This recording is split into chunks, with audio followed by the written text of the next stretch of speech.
back again. I know it's not Christina, but there's plenty of seats here. Entourage is gone. I did tell the entourage not to leave the building. Most of them are here. Ladies, gentlemen, boys, girls, do you want to come a bit closer? Let's get into this. Come on. Yes? No? Get your last week. We have one more speaker.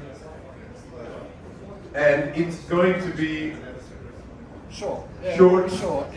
Sweet, sharp. It's really good, actually. It'll help all of you, I think. I think it's something that we, all as designers, need to improve on. And we've got the big, tall Aussie, the tallest designer in Dubai, hands down, Guinness World Record holder, Brenton, who is got a serious title. Strategy and Experience Design Manager at Excite Future Solutions, aka Magic Tech.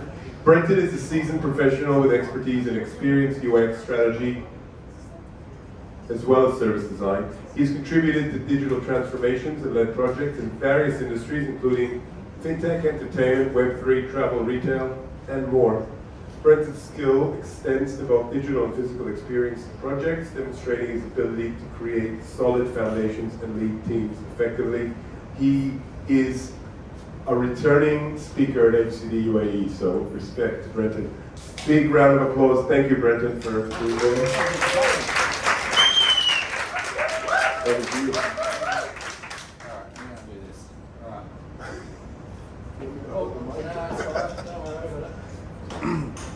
So the reason why I got my phone out is because my memory is absolutely shot, and I've got some pointers to go through every now and again. So first off, how do I work this?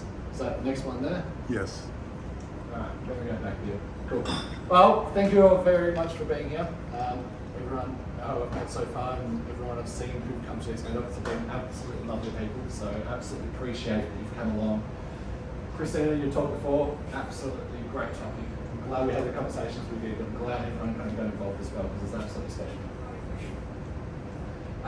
But tonight, well, not tonight, now that I'm speaking, what we're going to be talking about is crafting, engaging, and compelling workshops. Now, when I kind of came up with this title with Jonathan, I was like, great, last time I did a talk, there was a lot of juniors here, people who were just starting out in the industry, it would be a great talk to go along. But now that I look around the room, I see we've got Tabriz, we've got Anthony, we've got Jade and Damien here as well, all very seasoned, thanks mate, all very seasoned workshoppers, and I'm a little bit nervous now going through this, so do bear with me. But I'm hoping what will actually happen out of this is we're going to have a bit more discussion on how to improve the process. Because what I'm actually going to go through is not so much templates or types of workshops, because they're all kind of various differences. You can kind of look them up on the internet anyway, especially with different Medium articles as well.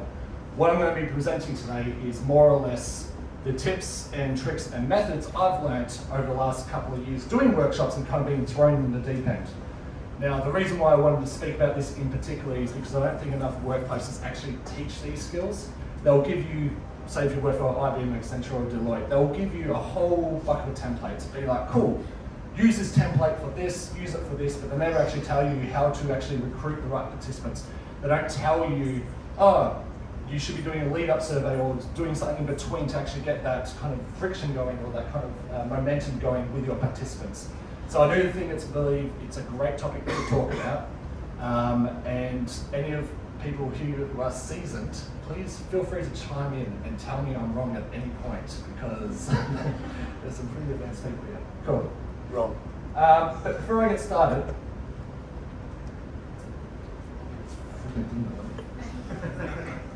You've got a human clicker. Alright, now, I do have a series of questions, and the reason why I'm asking this is because I've got no idea who else is in the room, so just bear with me while I go through this. Can I get a raise of hands, actually, who here works in an agency format? So, agencies. Anyone here works in agencies? Alright, hang on. 1, 2, is that another one? 3, cool, 4. Alright, who works in-house at a product? I'm guessing, so non-agency, working on an in-house organisation. Alright, a little bit more. Cool. Who's just starting off in their career? Yes, cool. And who here is looking for a job? Yeah. Recruiters. There you go, I did the solid one. That's fine. Cool. Alright, let me sort that out. Is it working now? One last question. Go for it. Who is looking for people looking for a job? Put your hands up. There we go. Sorry, great. Thanks, Anthony. Another curveball. Great. So who we got here?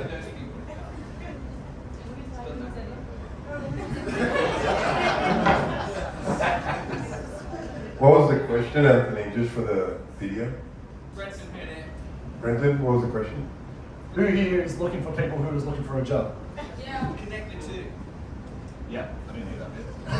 Yes. Any hiring managers? There we go, that's what we're after. We've got 3, 4. Right, anyway, cool. So back to the topic, what I'm speaking about, right? Because it's about me, not about you, Peter. And a craft engaging compelling workshops, right? Now we've got a bit of basics in the room. I know most of you said in-house products, so I'm going to try and pivot what I was going to say, what I would usually pitch to an agency setting, to more in-house, but we'll see actually how I go. So if you get up at 5 AM and go for a run, you're allowed McDonald's for a breakfast, right? If you do your homework, then you can watch TV. If you do your chores, then you'll be able to get some pocket money. What do these statements represent? What are they moving towards? What are they examples of in particular? Reward. Reward, that's one. Sorry. Effort and reward. Effort and reward. Yes. Anyone else? Balance. What? Hang on. What was that? Balance. Balance. All right. Fair enough. I like that. All right. Cool. Conditioning. Conditioning. Big Mac. Yep. There we go. Bribing. Sorry. What was that one? Bribing. Bribing. You know what? They're all pretty close to what I'm going towards. And they're all examples of being motivated, right? So motivation. And what I'm actually getting to in this whole entire speech is actually how to motivate your participants to actually engage in your workshop so your workshops become more compelling. Because believe it or not,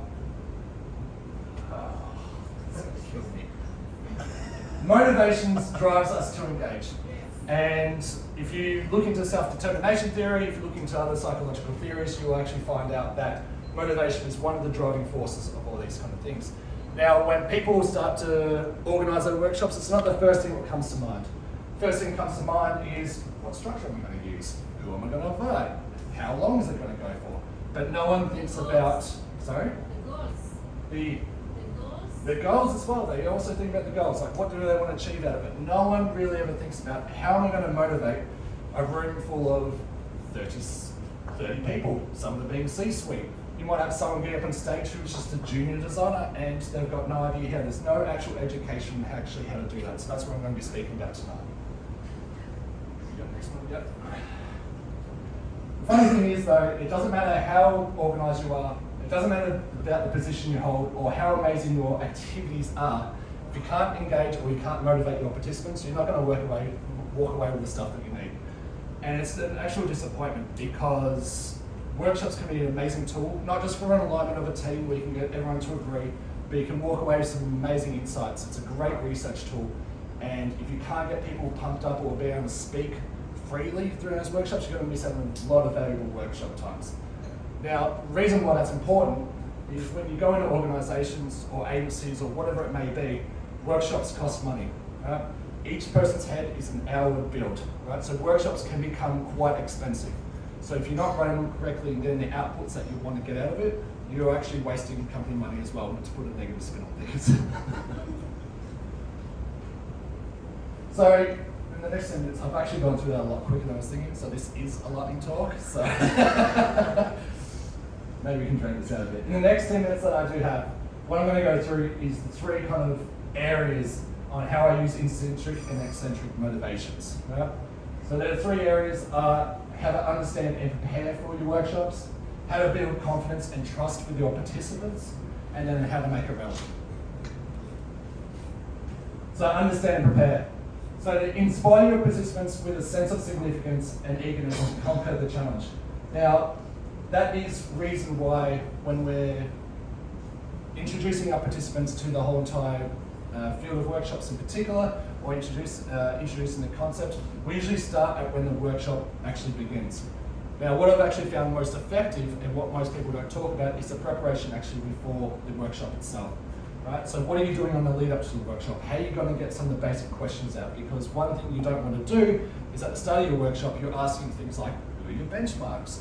Or what did you do last year that achieved your goals?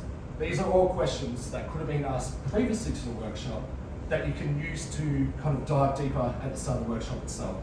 So the number one thing that I generally do is, usually with the invite itself, is set the context and explain the value. In the email invite, you're setting the context, setting the value, right? You're setting a clear agenda. But one of the most important things that I've learned over the last, I think it's 3 years that I've picked this up and it's become quite effective, is sending out a pre-workshop survey. During that survey, you want to speak about the actual topic and get a rating system going within those forms to understand what the knowledge is of that topic. Now, this has been a really important game changer for me in particular. We just did a workshop at Math about Gen AI and the future of Gen AI within our C-suite and within our organisation. Now, we're expecting, because of quite high leadership people, that yes, Gen AI, it's one of the popular things going on at the moment, everyone's going to know about it. But we actually had to change our workshop dramatically because everyone came back with a 1 out of 5 not really knowing much about Gen AI, so it became more of an education setting. Now, if we went into that workshop thinking that everyone was an expert already or they had read up about it already, we would have missed half the insights or half the educational value that we could have got out of that workshop in particular. One of the participants actually came up and said they started researching the topic about Gen AI once we sent out the invite and got her thinking about those different questions within the survey itself. So it becomes a quite important tool. Now, something else in that survey that we did send out is asking what they did already within their organisation or what they had already tried. So the reason for that in particular is we didn't want to repeat the things that they had already tried, already working on, and failed, and not getting anything new out of that in particular. Another thing is what they were actually inspired by from partnerships and everything. So we could start looking at those partnerships. When we were presenting benchmarks back, we could understand, okay, they're interested in these guys. We're either going to avoid those or we're going to dive into those deeper. If we did actually avoid them, we would give a reason why we thought the original benchmarks were not as great, and then we had to focus on why we're pushing forward to a different direction and make sure we taught the reason behind that. So it's pretty much opening up these workshops with an understanding of what your audience is, where their maturity is, what their current understanding is a great leap forward, especially if you're doing a series of workshops. I've been in workshops before where we've started off and we've had the commenters back being like, oh, well, we've already done this work before, or the previous agency has done this before, or we did this last quarter in particular. And hearing that at the start of the workshop demotivates everything because they start to lose trust in your process and what your knowledge is in particular. The next pillar is to build confidence and trust, which kind of goes hand in hand, right?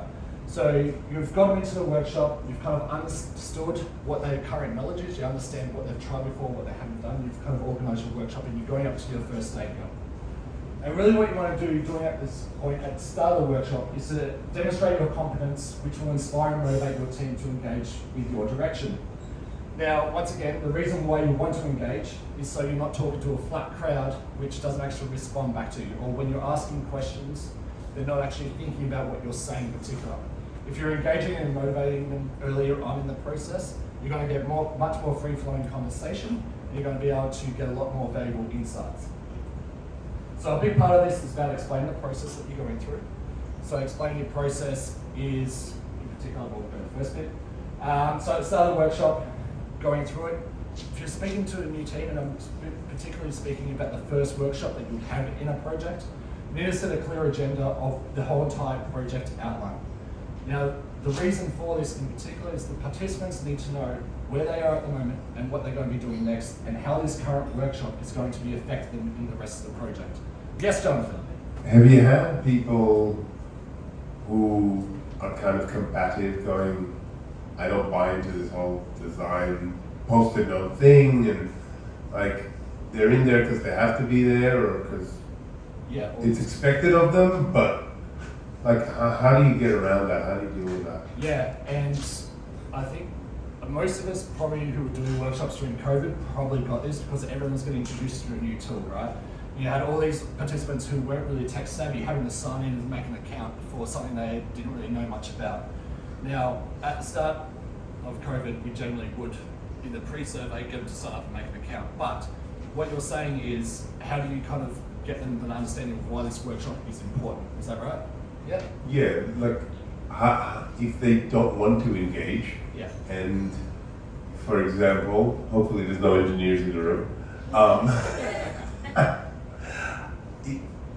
If they think this is not part of my job, I don't really want to be here, but you still want to get out of them value, because they do bring value, they do represent a part of the business that you might not have represented. How do you get the people that you're trying to get buy-in from, if they're the minority, to buy into the process? What was that? Bribe them, give them Big Mac. No. Well, there's two parts of this that I'm going to pick your question apart. A, if you're not going to get much out of them and don't want to be there, what value do they have in the workshop in the first place? Why Right. should they be there, right? I've been in workshops before, especially, I didn't work for IBM, but IBM have held workshops with us, and they've got 50 people in there, and they haven't said one word until the whole entire. I don't think that mic's working. Oh, really? I hear it. Oh, gee, that's much louder. Can everyone hear me? I don't like microphones. I've been in workshops where you have 50 people just not saying an actual thing at all, they're not contributing at all. So first off, I would say about your question is why they're in the workshop beforehand.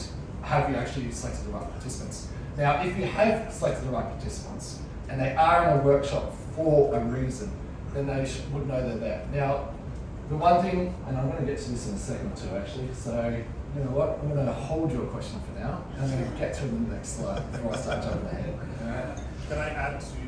Yeah, go for it. Wait, this mic doesn't work. You just gotta get your room. There's an extra mic here. Oh, you gotta get your face closer to it. You're too far away from it. John, there's an extra mic. Sorry, go for it. Cool. So answer to Jonathan's questions from my experience. So I feel like the work happens before the workshop starts, especially when you're trying to build relationships between design and engineering. You find that design, we know what workshops are and we know the value, but usually engineers don't have a format like workshops, right? So what I found is meeting them where they live and speaking their language way before you start engaging them in workshops really helps build those relationships. So as an example, in what we're doing with our design teams is building tools that integrate our design workflow with their dev workflow. So we're trying to bridge that gap where we're starting to actually write code for them as part of our design system, and they really appreciate and see the value that we're bringing to them. So when we invite them to our ceremonies, they reciprocate and they're just as eager to add value to us because we're actually adding value to them. Yeah, absolutely. And this is a point I'm going to bring up a little bit later about bringing everything back to value or your organisation or their goals in particular. If someone can relate to a value in particular and they've agreed upon it, half these project teams, and like the project team, like the developers before, they would have already had work before that they're working towards, right? And during these activities, it's how do you make sure that you're relating it back to what they already know or what they're driving towards? And that's half the kind of effort as a facilitator to make sure as you're going through the workshop that you're always relating back to it. But also that's also coming down to your planning, right? So you should be aware of what they're currently working on or what they're driving towards to make that workshop as relevant as possible.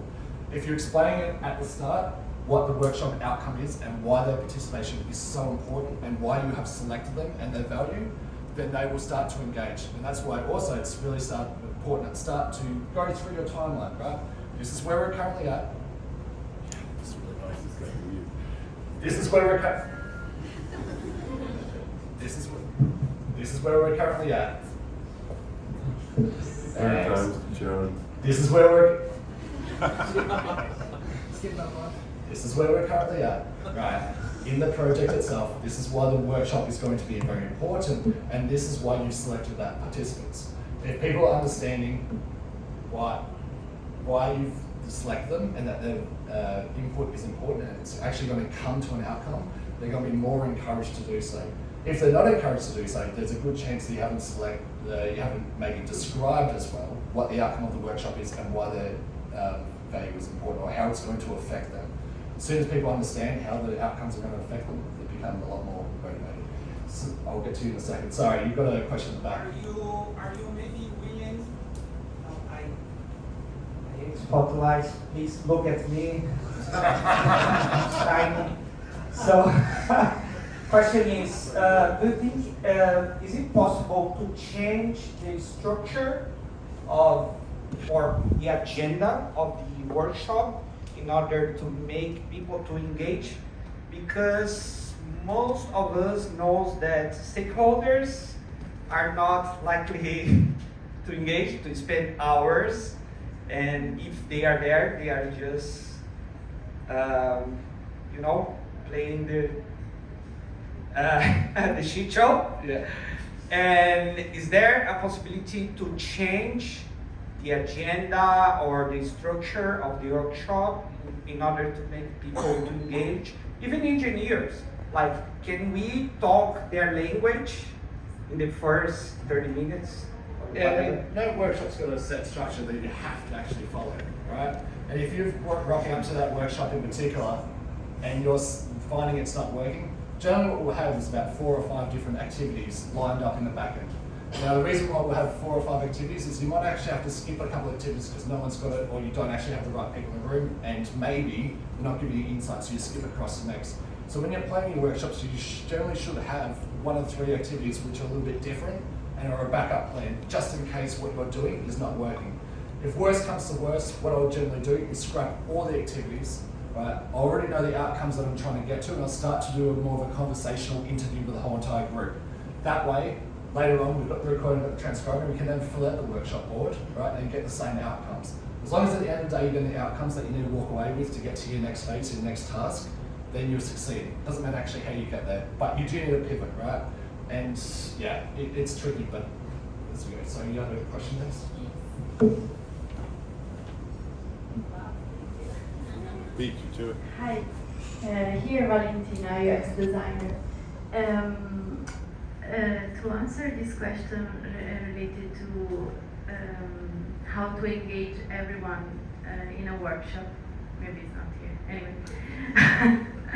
I noticed during workshop that what motivates is to understand what your participant, what will bring to them a value to participate. So for example, I had a workshop with call center to understand what were the frustration of our users. And at the beginning, I told them that the goal of the workshop is, okay, to decrease the calls to the call center. Because I know that they are complaining that they have too many call centers. Or, for example, I was talking to stakeholders and I was redesigning a new website completely from scratch. And I told them that the reason why we are doing this workshop, it was that we want more customers that invest in your funds.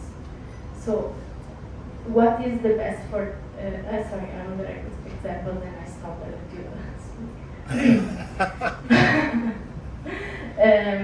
it was a user testing. It was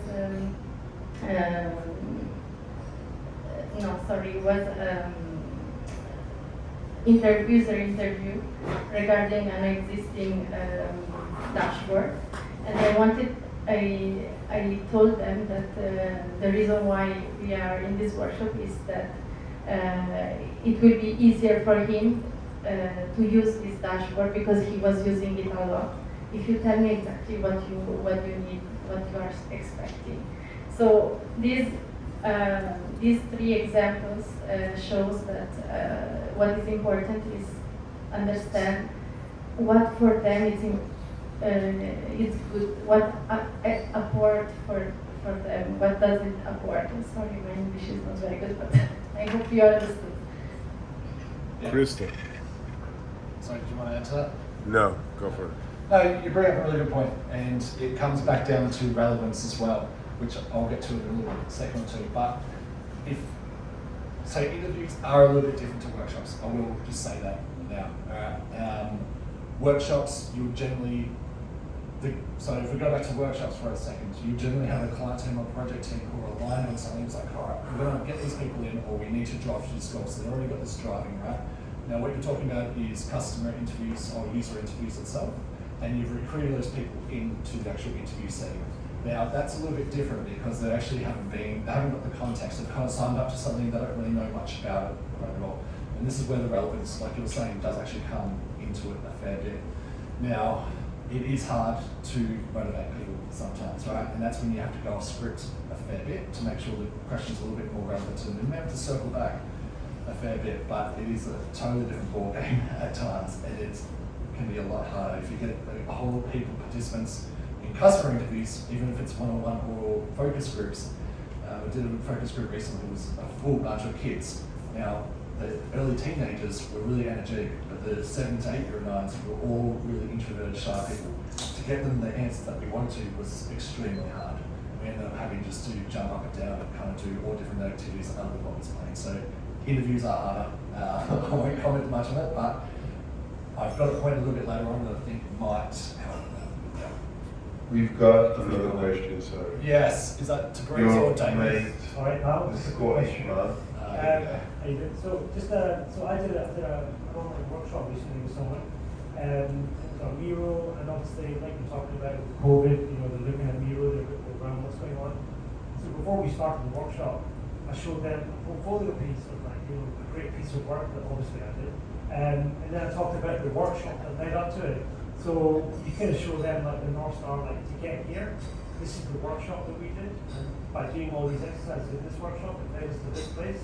So if we follow the same pattern in this workshop, you can get to where you want to be. So that kind of helps motivate them to it's like knowing where they're going and training for a sport. You're doing the drills and then you can be an elite swimmer or something, you know what I mean? That's just a weak tip for you. Yeah, absolutely. Going back to your general where you're talking about where you're in the project, where it's going to go to, but I think more importantly coming out today is why their input in particular, making them feel special, why their input is so important, right? Everyone wants to feel special. As soon as you feel special, you're engaged. As soon as you're engaged, you start spilling out things. But if you're making a generalization about everyone in particular, you're not really calling people out to why it's important to marketing, why it's important to developers, designers, or to that specific client, then you've got half the team that's going to doze off. And you're going to get one person who's just going to be taking over the whole entire workshop, spilling their beans. But yeah, absolutely correct with the example. Thanks to Breeze. Anytime, Brenton. We've got a. These microphones. Yep. So we talk about the motivation now. Yes. Yes, I got that. Bonus point. Let's go for the flat screen. That was like 3 slides ago. So they say if you don't have motivation, you will never start. But if you don't have discipline, you will never finish. How would you apply that to this context? You want to go fast, right? Alright, I see what you're doing there. That's fine. Alright, so how do you apply discipline, right, to a workshop? Now, To the larger trajectory, or to the, sorry, I missed that bit. the larger trajectory. The larger trajectory of the whole entire project plan. Well, you get people on board, so they are getting engaged. But these projects are larger, or maybe it's a larger cultural shift. Yeah. So you can get people motivated, but it will not maybe be forever. At a certain moment, discipline needs to be kicked in order to really drive change also more. So I'm just curious, just talking about this, about this quote, just throw it out there, let's see what happens. Yeah, fair enough. It's a good question because I think we've all been through this where we may be on a 20-week project, right? And I remember, now that we've got some math people, we did Ali's ski Dubai at the start of COVID. And what we're doing is around about, I think it was about 6 workshops a week with the stakeholders. Now, brutal. Squeeze that into a week. Yeah. At a certain moment, you run out of energizers. Yeah, I mean, There's no energizer there. this went on for like 2 weeks. It was absolutely brutal. And some of the conversations, you'd be walking along just absolutely exhausted. So not only discipline for the client, it's discipline for you as well to get back in there. But the way we did it really is we would split off the groups into 2. Right? So we had a larger participants group. Now, the way to be disciplined is to make sure you save them energy and they can get back to the day-to-day job. That's what they're doing. If they're sitting there for too long and they don't see the value of it and they feel like they've wasted too much time, you don't need to bring them into the next workshop. Select the people who were motivated in that workshop, bring them to the next workshop. Now, what you will do after that is then bring back the other people to do another session afterwards. So you're giving them that break in between, especially if it's a long project, and you're selecting when to bring them out and going back out. Now, it might be a bit more difficult when you have pressures from your workplace, that things need to be done on a certain time and a certain budget. So what I would say then is if you need to enforce discipline, right, you go into split off groups. Now on Teams, it's easy. They brought in that split feature where you can do breakaway rooms. In person, it's even easier because you can breakaway rooms. Now, if their client has leadership in that, you put one of their leadership gurus who is the sponsor of the project within each of those groups as well. So there is pressure from internal, from their workplace as well, but you divide them into groups so when they're presenting back to the wider group itself, they're going to look silly in front of all their peers to why they haven't done the work or they weren't motivated or weren't bothered to do the task that you put them at hand.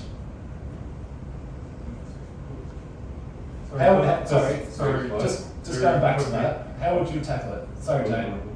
How would you tackle that, Damien? I love this.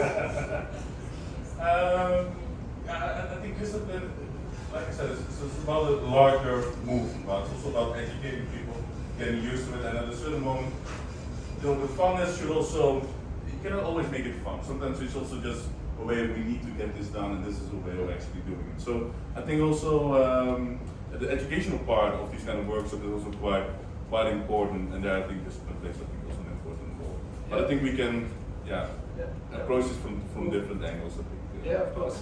Value is a huge motivator. Jane, did you want to go ahead? Yeah, just very, very quickly, just to build on actually what you said earlier, Brenton, that when you are setting up the workshop and you're first engaging with your stakeholders and participants, that's the time to set what the expectations are as well, and to set a social contract, even if you wanted to go that far, depending on the scope of the workshop series as well. So I think you kind of answered the question a little bit earlier as well with that comment that you made. Yeah, absolutely. I think just add to that, because that was in my notes going back to it, but another part of it is even describing your next steps in the invite email as well. What they'll actually find from that is they will know that if your next steps is to progress into the next bit of the project, there's more likelihood that you'll get more attendance in that first phase as well, because they know that input is actually more valuable. Thank you, Jade. Thank you, Damien. Appreciate it, as per usual. Does anyone else have any other? Anthony, you good? Cool. The next bit is making it relevant. Now, many of you have brought up topics tonight, or questions or topics or whatever it may be, your point of view. And really it comes back to connecting it back to the previous work or values, right? So how do you keep bringing it back? You could be halfway through your presentation and you need to keep bringing it back to what those companies' values are. They've probably already done previous work where they've realised their goals, unless you're in a goal setting workshop, of course, or where they know their kind of direction or they know what their principles are, what they're trying to get towards, right? So even if you're halfway through the workshop, a quarter way through the workshop, or even at the end, always be relating back to what their values are and to how your questions or how the answers which they've answered actually relate back to those values itself. Another important thing, especially if you're coming from an agency, is always reference the previous work done. I think this has been the most embarrassing moments I've been in workshops where you go up to a workshop and participants will come back and be like, well, we've already done this before. Or why haven't you looked at this? We've already done this, we've already paid $50,000 for someone else to do it. Why haven't you got it here? Always reference back to the previous work done. Even if you don't believe it's good work, right? You might not like the work. At least just having the sandbox there. So if they bring it up, being like, yeah, cool, we actually did look at this. It's here as an example, but this is why we're moving forward. And I think that's another big motivator. As soon as you bring, people start questioning why you haven't looked at the work previously or what is not aligned to their values, people get to lose disinterest because they don't believe you're putting enough effort into what their thoughts are or what their wants are in particular. Anthony, here we go. A bit of advice on this one, I haven't got a microphone, but one thing I've used in the past. Is the microphone? It's coming. Wait, Anthony.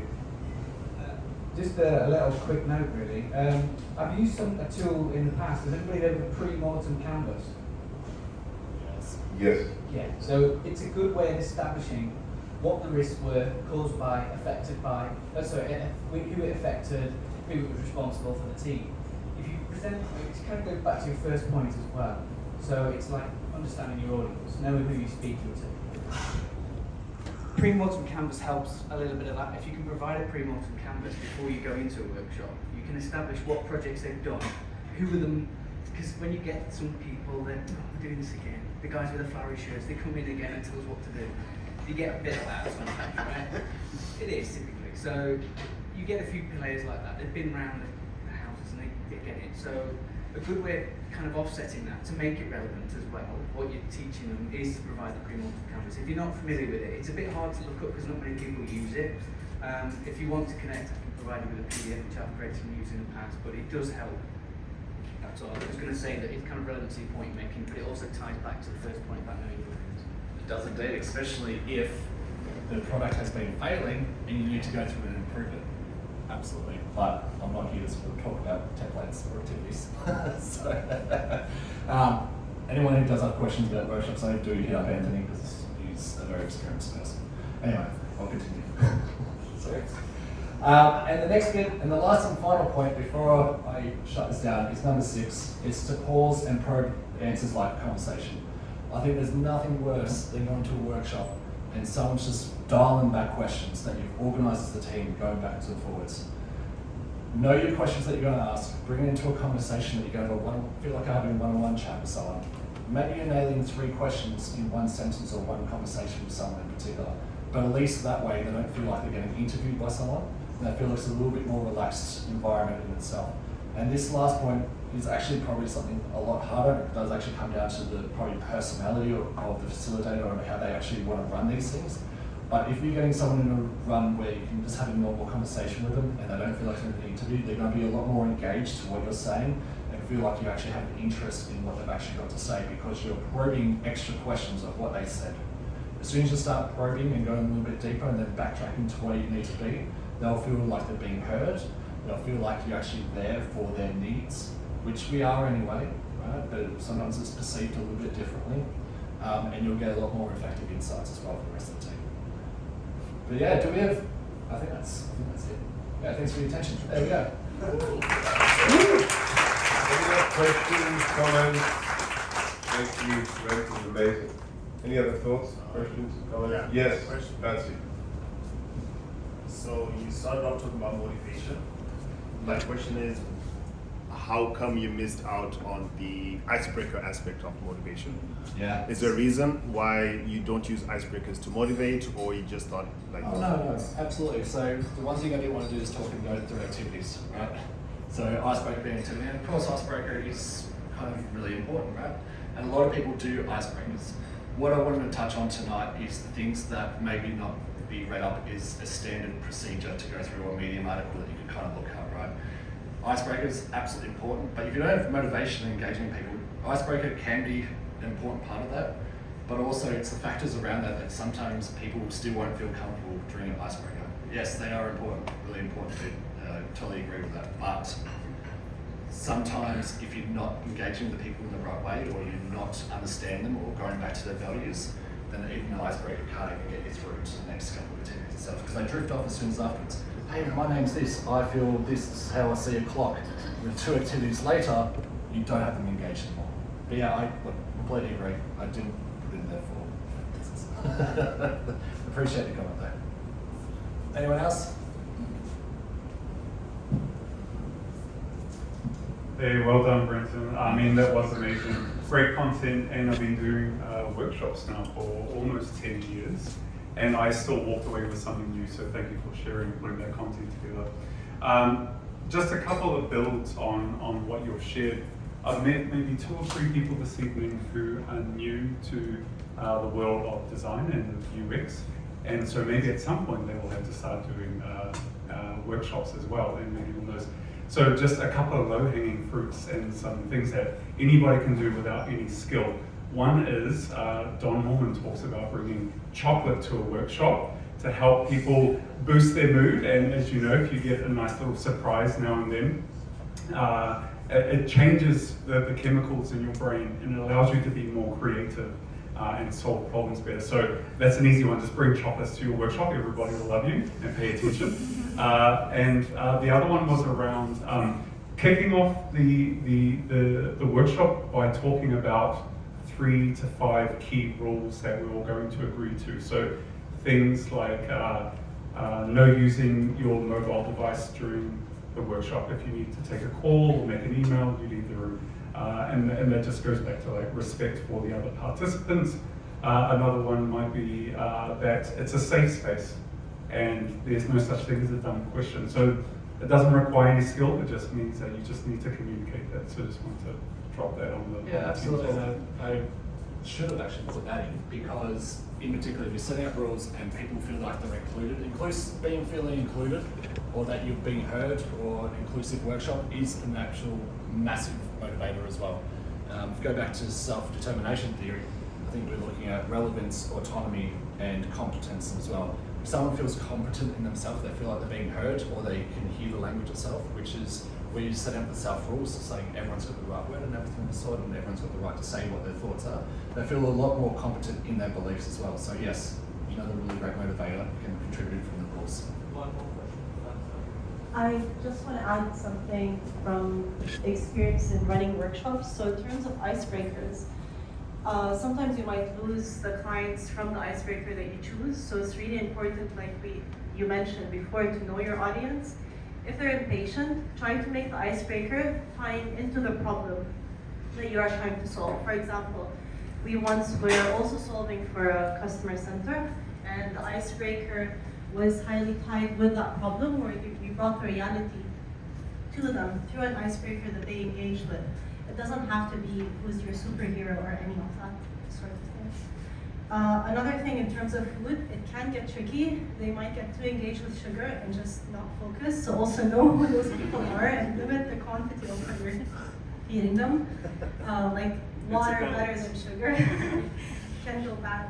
During COVID, we did something where we had to do like hybrid workshops, and we made sure whatever we're speaking was always on the screen, because people get bored and distracted. If it was hybrid and we're on ground, we made sure they had something to look at and hold in their hand. This way they stayed anchored and they didn't drift off looking at the ceiling and so on. So we always made sure that the team members all have their mobiles on. We're communicating in the background through the phone, and we're making sure whoever is distracted, we simply go stand behind them. And it was like more of like teacher sort of behavior, but it kept everyone engaged. And we made sure they understand that whatever they put in, they're gonna have to deal with it in the future. And that kind of made them more aware and present, and kind of took ownership that you're gonna have to build a product by the end of the day. We're just here as support. So I hope those also help. Yeah, cool. Thanks for your insights. Just kind of building on that a little bit, bit of an open question really. I don't think it's been covered yet. 2 points. First one, confidence. We've got some people who are new to this. How do you get over the stage fright element? Because you're not used to speaking in an auditorium with people you don't know. So everybody has that first element of stage fright. Does anybody have any advice that you can offer to other people? Practice. Lots and lots of practice. I mean, one thing that I've encouraged, even in design critiques, for example, is not just turn up and make it ad hoc, but do a practice run, have your speech written. If you're not confident, exactly that. And it's amazing over time when you build that habit of creating a template, or okay, I need to set the context, I need to explain, have I done research? Why did I do what I did? When you practice it, then you build a habit, then you work on the confidence, and then you get over that imposter syndrome or lack of confidence for men and women, like regardless of who we are. There's a couple of other points on that. Athletes, they mentally run the race in their head several times over before they actually do the race, for example. That's one thing you can do. Again, this is my opinion, please add to this, build on this, I think it's a good point, because actors, they do acting training, for example, just to get out into, out of your comfort zone, for example. I've had a person on my team that I have to push them out. I've had a guy today who's on work experience, he's 15, he's never done any interviews today. So I shoved him out and said, right, start low. Don't start with a survey, take your watch off, go and ask people for time. Just go up to strangers and ask what time it is. So he came back and he spoke to 4 or 5 people, said, yeah, it was all right. but let's ratchet up a little bit. So the next step, I said, right, go and ask for directions. I know there's a coffee shop there, there's another one around the corner, go and ask for directions. Somebody might go, oh yeah, well, I'm going that way, let's go together. So you keep ratcheting up. Tomorrow he's going to come back and I'm going to push him out the door and he's going to do 3 questions. So just keep building that up, that confidence level. Second part, sorry, does anybody have any more? Yeah, so I'll just come to that, and I think the person who works underneath you is very lucky because a lot of workplaces don't even put the effort into that. How I kind of grew up was just being thrown in the deep end and see how it went, and that kind of gradual leader. I tried that at the start. It wasn't going to work. Exactly, it doesn't work, and then they just get disregarded from workshops in particular. Like they're just like, alright, you're not a workshop person, so you're not doing workshops anymore. And I think it's a really important point that gradual introduction, it's something that's missing from the workplaces. So well done to you for taking his hand and actually doing that. So well done. I think also like planning. So when you go into a workshop, I always live by the British Army have a 7 P's mantra. It's not the. Oh, the minus. Yeah, it's the 7 P's. If everyone knows that one, it's proper prior planning prevents piss poor performance.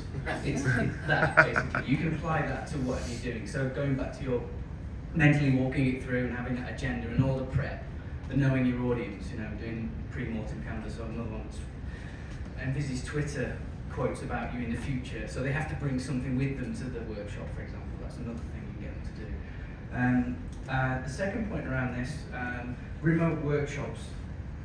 We've all gone through it through COVID at some point. How do you keep right? If you're in an actual workshop, you can kind of get people who are being quiet and kind of motivate them to do something and stimulate them somehow.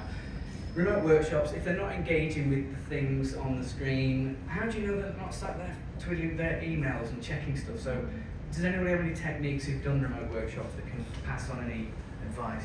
I have advice, but I'll leave it to other people. It's not about me. So, the only advice I went through with that is I started calling people out by name.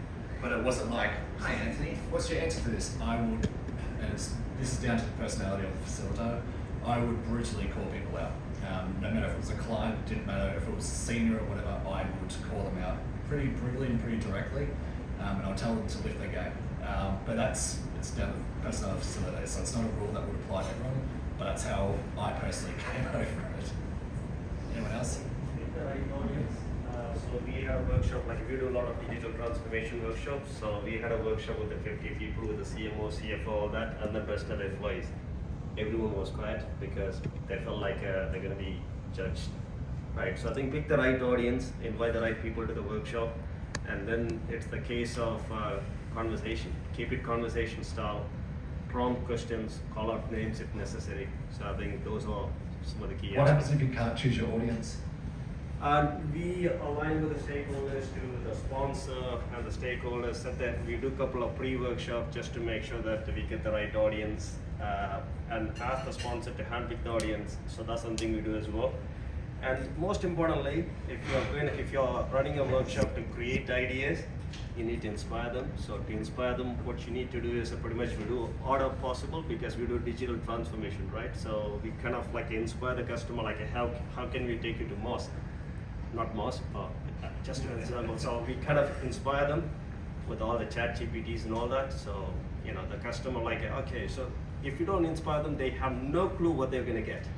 They're still thinking in the legacy mode. So you have to inspire them, get them excited, and then now they're literally thinking about all the innovation that they can come up with. So Yeah, absolutely. And I think inspiration and kind of pushing the boundaries is probably going to be a completely different talk we can go into for another hour. Anthony, did you have, no, hang on, that's something else, sorry. Yeah. Behavioural sciences, you can apply your own dog fooding if you want to call it anything. You can apply your own behavioural science to stuff. So you can scare people into it, and it's a horrible trick, but you can scare and motivate, right? Fear is a good motivator, ask governments, right? In democracy. But yeah, fear motivates, right? So it is something you can do. Org charts, for example, you can make sure you're getting the right people in the room, because, top boss is there, so I'm going to turn up. So they'll turn up because the top boss is there. This is why, you know, consultants go into the top and work the way down. They don't go in the bottom and work the way up. That's their model, right? So fear of missing out on stuff, inspiration, inspire, motivation. I find showing them a could-be state is a good motivation. Like doing a prototype, doing concept manual, you shouldn't really do it before design because you're setting the standards, but it is a good way of motivating, especially in an immature market where they're used to seeing something and giving an opinion on something. To it's not ideal, it's not UX, it's not driven that way, but you have to provide motivation, and that can sometimes help. Is that what we could have? Yeah, if we go through this series of workshops, that's what you could have. You shouldn't competitors, you scare them in that way. There's a couple of different ways you can do it, but applying that behavioural science and the behavioural psychology kind of dog fooding it, if you want to call it anything, but in developer terms. So I find that very useful. Sorry, I didn't cut you off there. No worries. This might not exactly apply with agency work, but in-house, one thing I have tried, if it's a very large workshop, is to bring people up into smaller groups. That reduces the amount of eyes on one person and to make it slightly easier for people to contribute.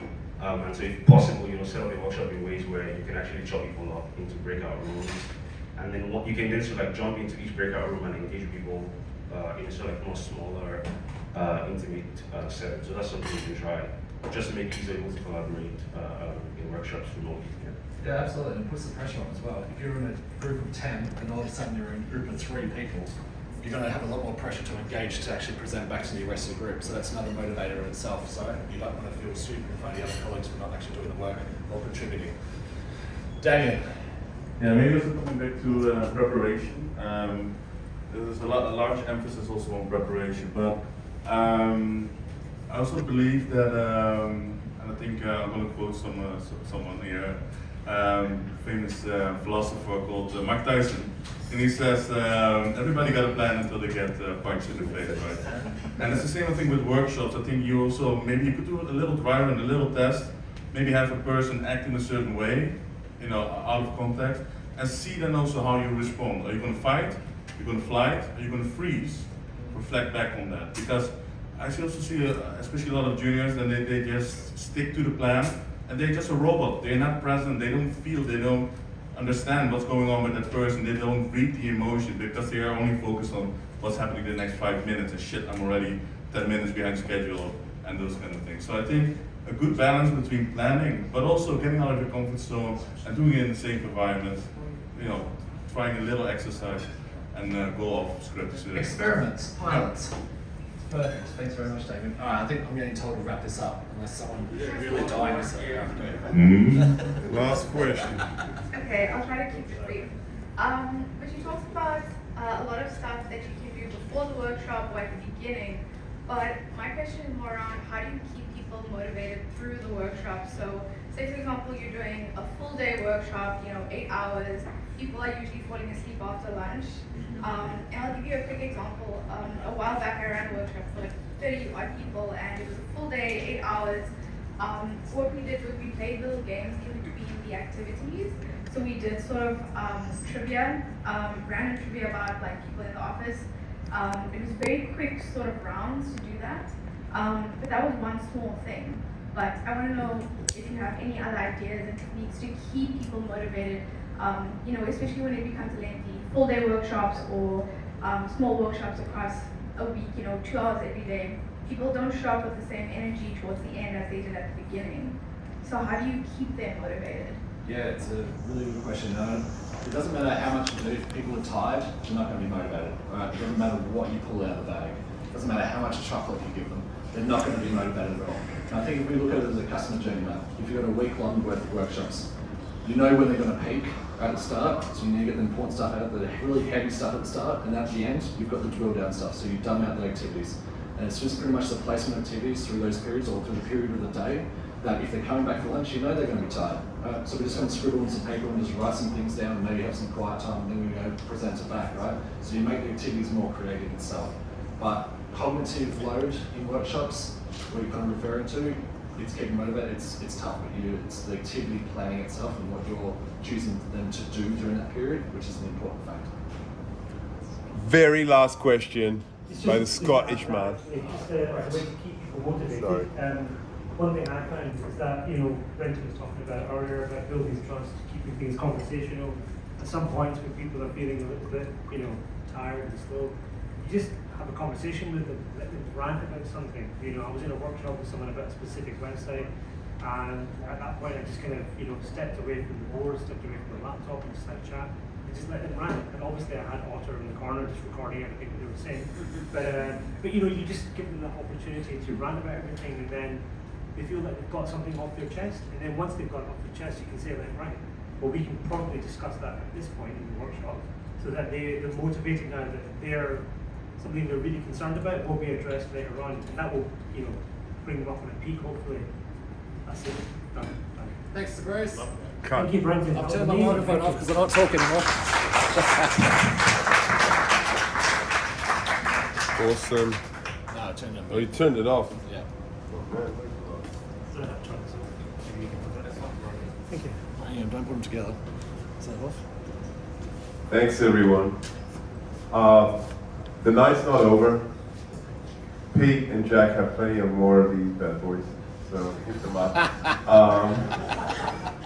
Thanks, everyone, for coming. Thank you, Brenton. Thank you, Christina. Amazing. Great meetup. Loved it. We're experimenting with the lightning talk. I think we'll do it again. It's not quite lightning when it gets an hour, but I mean, it's a conversation, right? So we'll definitely do it again. Thank you. Thanks, everyone. Enjoy the night. Still early. It's only 10 o'clock.